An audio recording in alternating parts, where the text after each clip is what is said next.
Welcome to Evolution Impossible, a production of 3ABN Australia Television.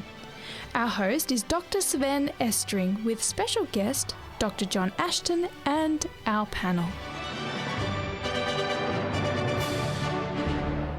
Hello, I'm Dr. Sven Estring and welcome to Evolution Impossible. The question of where life originally came from intrigues everyone, no matter whether you're a 7-year-old girl or a distinguished professor. However, there is quite a variety of different theories about how life really did come about.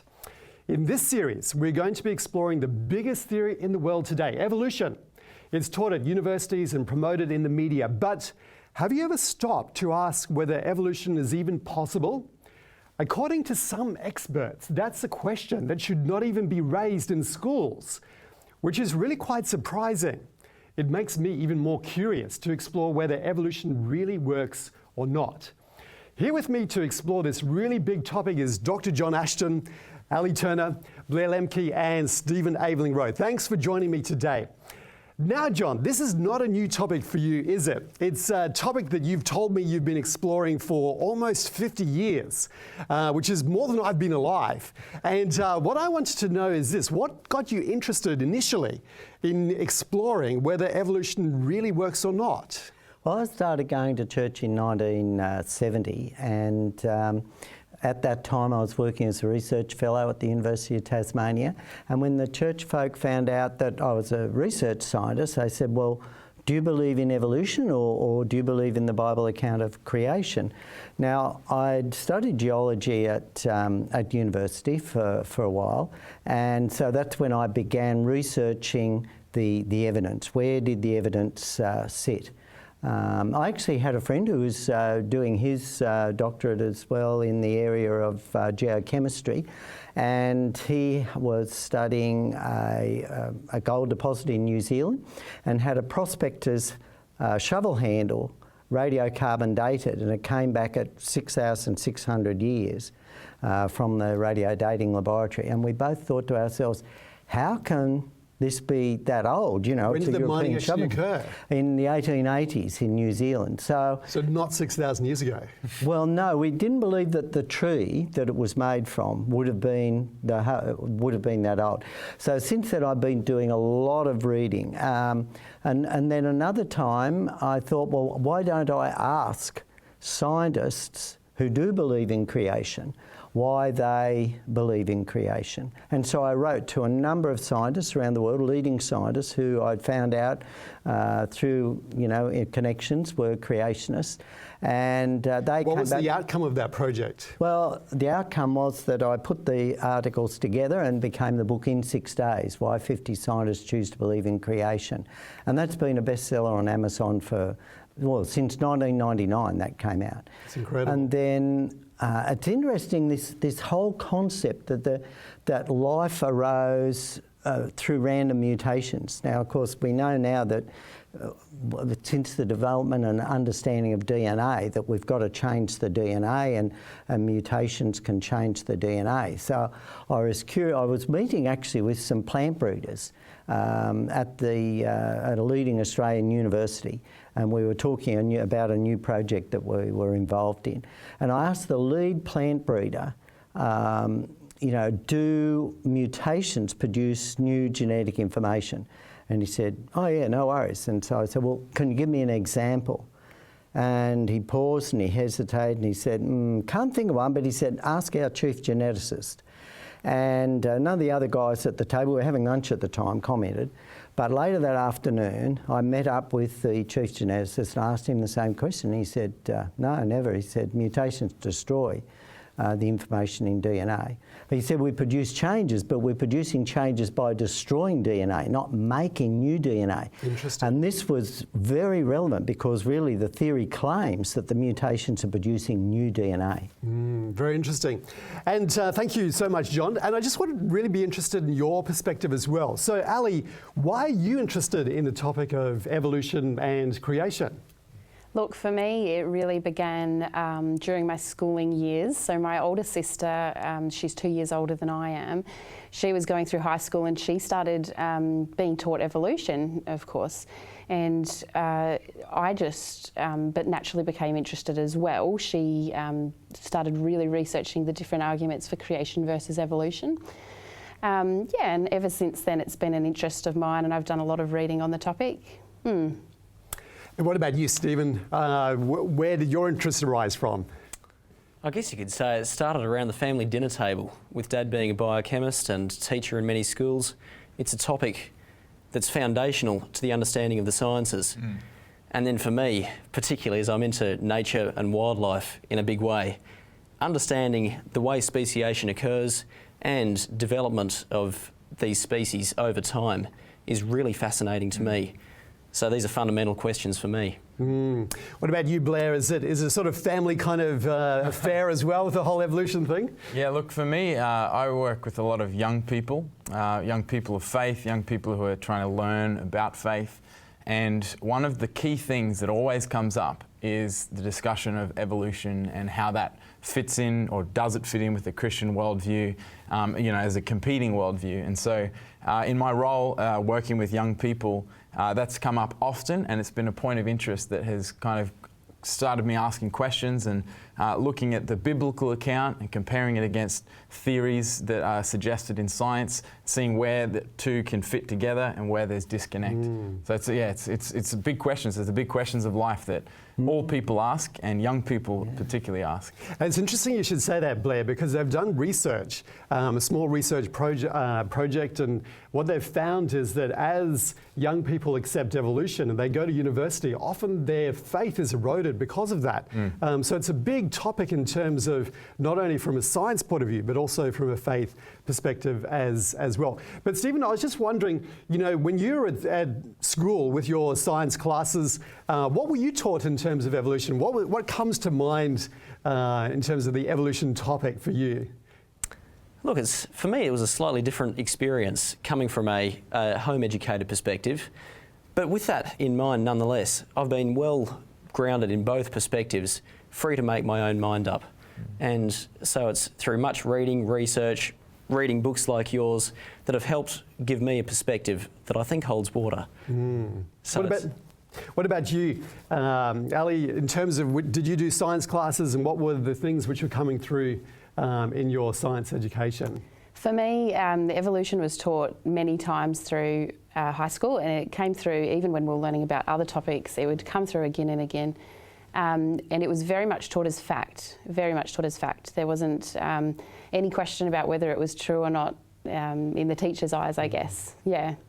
And it's interesting that you should say that, Ali, because John, the fact is for all of these guys here, they didn't necessarily do science in terms of at university, but even at the primary school and even in the high school levels, evolution was really promoted. So I want to know, what is the official position with regards to evolution amongst the education experts that you are aware of?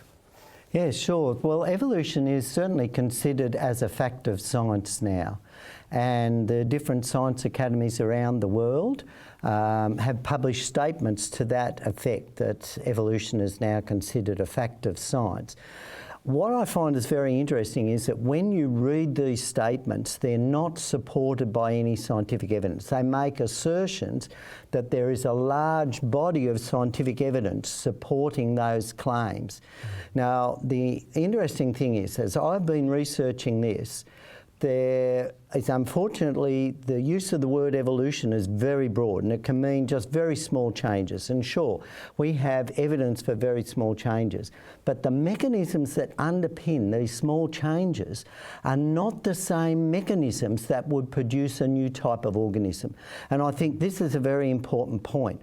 And when I look further, there's actually I haven't been able to find any published paper that provides the evidence for a mechanism that can explain how evolution can be a fact, nor in the geological publications or paleontological publications of the fossil record and so forth. They don't show this gradual change of evolution either. They show complete species.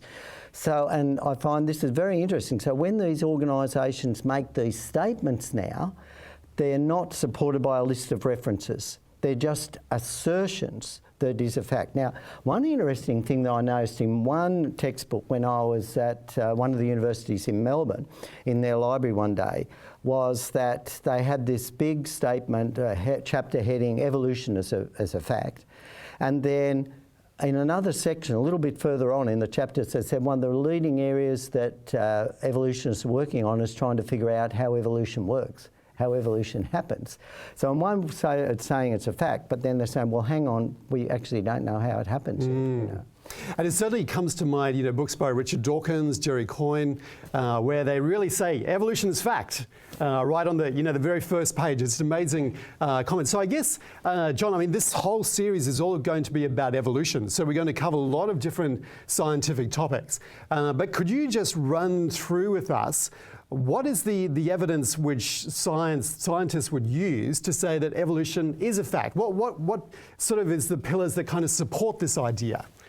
Well, I think the main pillars are the belief in the long age for life on Earth as being billions of years old, so somewhere between 2.5 to 4 billion years, or maybe 3.8 billion years. They say that this gives a long time. Life has evolved over this long period of time. And I think that now we have evidence to question those long ages. We have a whole lot of data now available to us that says, hang on, this whole uniformitarian principle has problems. The radiometric dating methods have major problems. And one of the things that people don't realise is that the radiometric dating methods have actually never been validated for prehistorical dates. So, you know, I worked as a chief chemist for a National Association of Testing Authorities registered laboratory, and we had standard methods. The methods had to be validated using standard reference materials. And this is one of the interesting facts, that with radiometric dating, it hasn't been validated. And there are a lot of other evidence that we now have that suggests that, hang on, the biblical picture of a young Earth, of young life on Earth, actually fits the data much better. But of course, secular science doesn't want to go there. They don't want to know anything about the Bible record. They want to be able to explain things in material things. But they're running into major problems in all the areas. You know, not only in biology, but in space science, in our understanding of time. A whole lot of these areas are really raising questions, particularly on these long ages, and are pointing all the time in the direction of the biblical picture, which I find is really exciting. But the issue is that this information, this new research, isn't getting out to the young people. It's not being taught in our schools. You know, they're still sticking with this old curricula that now the evidence is very, very shaky and crumbling.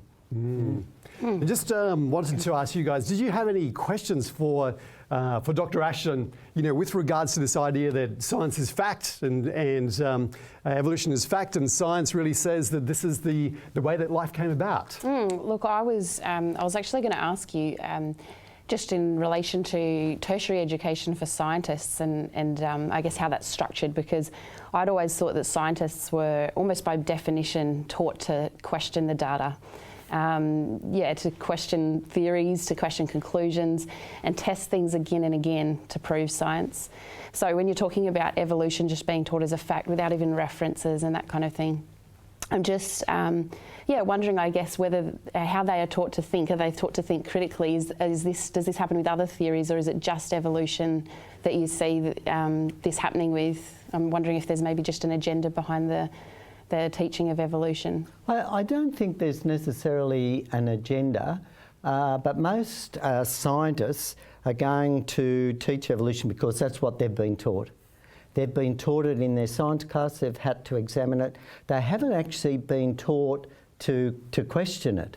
And really, in a way, it has become a sacred cow by scientists who are fairly political. So we have certain groups of scientists that are fairly political, in that they are definitely pushing an agenda that God must be kept out of the classroom, that all the explanations of the physical world have physical explanation. There is no supernatural, there is no non-material existence. Now, one of the areas that challenge this, of course, is the mind, is consciousness. And Thomas Nagel, Professor of Philosophy at the University of New York, has questioned this recently in the book Mind and the Cosmos, because that's a non-material entity. And he has actually begun to question that the Darwinian explanation can actually explain things. In fact, now a large number of scientists, over 1,000 scientists who have doctorate qualifications in the area related to biology, molecular biology, zoology, paleontology and so forth, have signed a statement that they are sceptical that Darwin's theory can actually explain the diversity of life on Earth. And they have set up a website, descentfromdarwin.org, one word, descentfromdarwin.org. So over 1,000 scientists have signed that now. And I think this is what's happening, is that scientists are now feeling a little bit more freedom now and are stepping out. Whereas if you go back, say, 10 years ago, if a scientist spoke out against this, he was likely to lose his job. And I think there was evidence for this, for example, when Dr. Avital, who was the chief scientist for the Israeli Ministry of Health, was newly appointed. And one of the things he said was, well, I don't want our students just being taught that we evolved from monkeys. I don't believe we evolved from monkeys. I want them to be able to look at other options. He was then immediately asked to resign and he's sacked, in fact. So that's a very high level, Israel, very high stand of education. Their chief scientists within their Ministry of Education questioned evolution, and there was such a protest by a small number of other scientists. And that led to him being sacked. So that's the background that some scientists have been operating in. So then, following on from that, I mean, we're often taught that the mechanism for evolution is natural selection, and that's touted as the way that everything is able to evolve and become what it is, from microbe to microbiologist. So talk us through that. Would you explain your perspective on natural selection and actually what that does? Right, well, this is probably an area that we're going to take a lot more time to get into. But we do observe natural selection in nature, and that is that, sure, if you have, say, for example, dogs, and they happen to find there's a really cold snap come over, then the dogs with longer hair are going to survive better. The others might, freeze out. So they'll breed and preserve those genes for long hair in that particular cold area. So we know, for example, there were ice ages in the past and these sort of things. So any, dogs like that caught in that sort of environment, they're going to, with the short hair, they'll die. Or another classic example cited on the Smithsonian site is that you've got the example of, say, mice out in a desert area. Mice migrate into a desert area where there's sort of yellow sand. The dark mice are going to be more easily picked off by the birds, and so only the paler fur mice are going to breed, and so you're going to have a selection which improves survival in that area. The important aspect of that is that that's not new code. That's loss of code. Right. It's loss of that genetic information. And this is a very important aspect where Darwin's theory proposed two things, that you have mutations and then you have natural selection. It's the mutations that are supposed to produce new code. The natural selections then, out of all the supposed random on all the different types of new organisms that were supposed to arise, natural selection would then select for the best ones because the environment would destroy the others. They wouldn't survive very well. And so natural selection is not a way of producing new organisms. It's a way of just eliminating the ones that aren't surviving.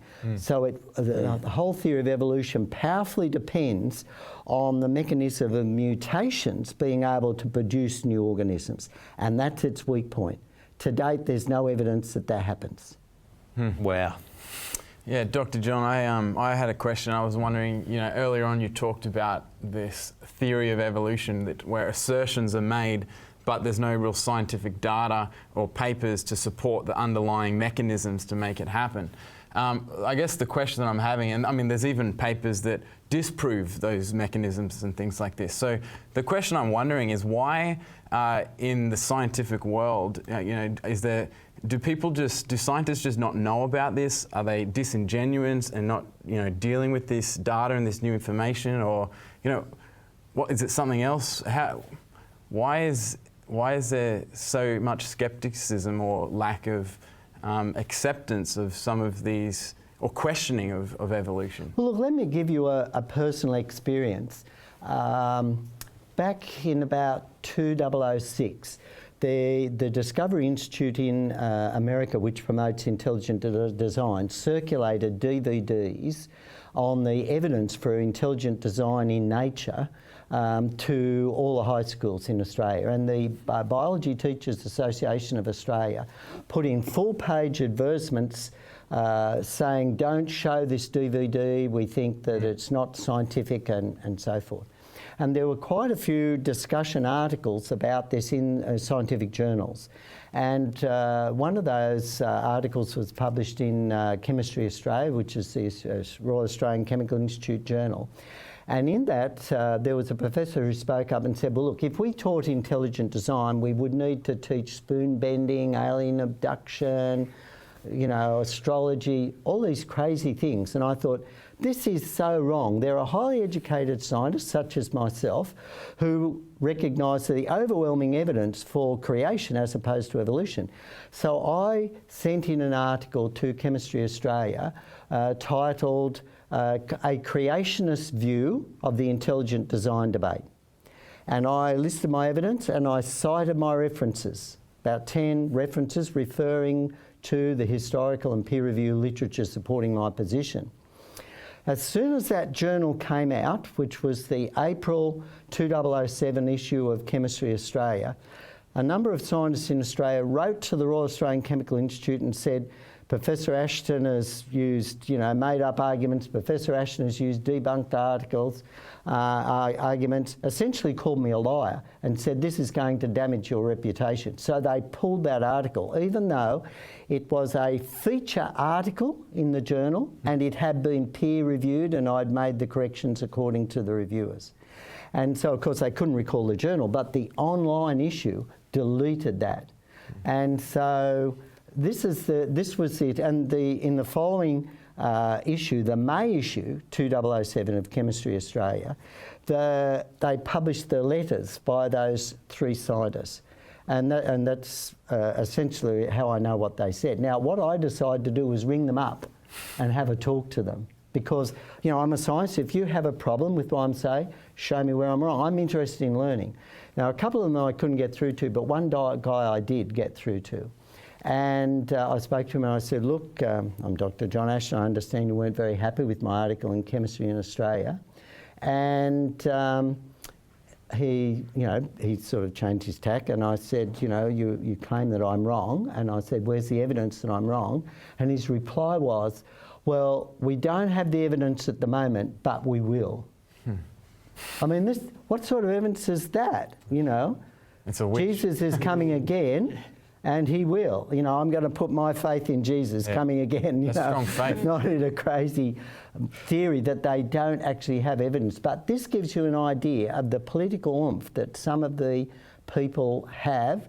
And what they're trying to do is at that stage, was to stop scientists from publishing in reputable journals. I had a reputable reputation. And this censorship has been occurring for some time, but it's being broken down now as more leading scientists are speaking out and saying, hang on, guys, like Jerry Fodor, a professor of philosophy at Rutgers University in the US, couldn't get his paper, Why Pigs Don't Have Wings, published in a science journal, so he had to publish it in the London Review of Books or whatever. So John, we'd be really interested, the whole series will be looking at this topic, but could you just summarise, since the 1990s, which is quite a while ago, scientists and philosophers have been identifying reasons why evolution doesn't work, why we should be skeptical about it. Could you just maybe give us a bird's eye view, quick skim over? What's that evidence which has been found? Well, I think as we've learned more about DNA, the structure of DNA and the molecular machines that exist in the simplest cells are just so complex, they can't arise by chance. Even the probability of a simple gene arising by the orders of different amino acids coming together, mathematicians have looked at that and shown that it's astronomically impossible. Like the probability is less than finding a particular atom in a universe. Well, if there were as many universes as there are atoms in the universe, finding a particular atom in one of those universes. It'll take a very long time. So we know mathematically it's impossible, but biologists for some reason don't seem to be able to accept that, hang on, these reactions are random chemical reactions. Therefore, the probabilistic evidence really applies to this sort of scenario, and it doesn't work. It's absolutely impossible. That's the main reason. Plus, we're not finding the evidence. There's no mechanism yet.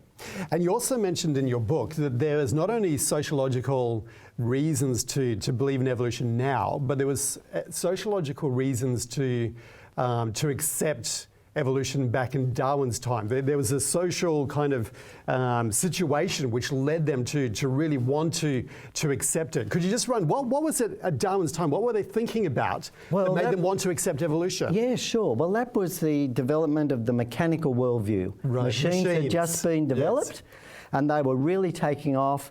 And in the 1800s, the steam engine, all this sort of thing, that was a massive scientific development of machines. And Darwin's theory provided a mechanical model for life. Right.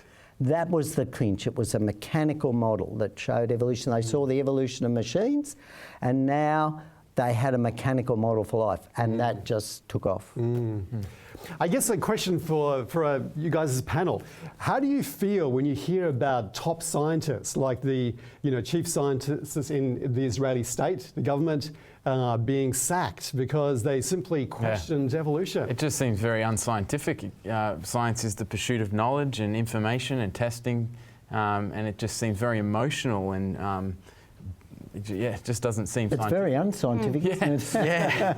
I think it's quite outrageous when you consider that in the very recent past, scientists believed in things like spontaneous generation, and they believed in things like a flat Earth. To have a theory that can't be questioned and you'll be sacked if you question it, I think is quite outrageous. Without protecting freedom of speech, we cannot have a development and further understanding of these critical issues.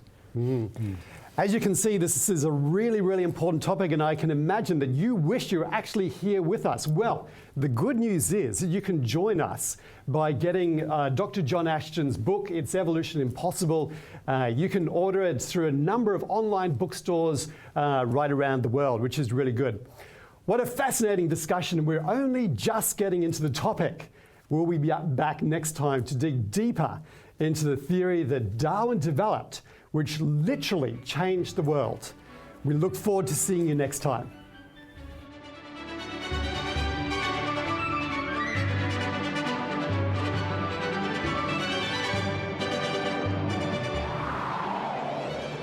Thank you for joining us on Evolution Impossible, a production of 3ABN Australia Television.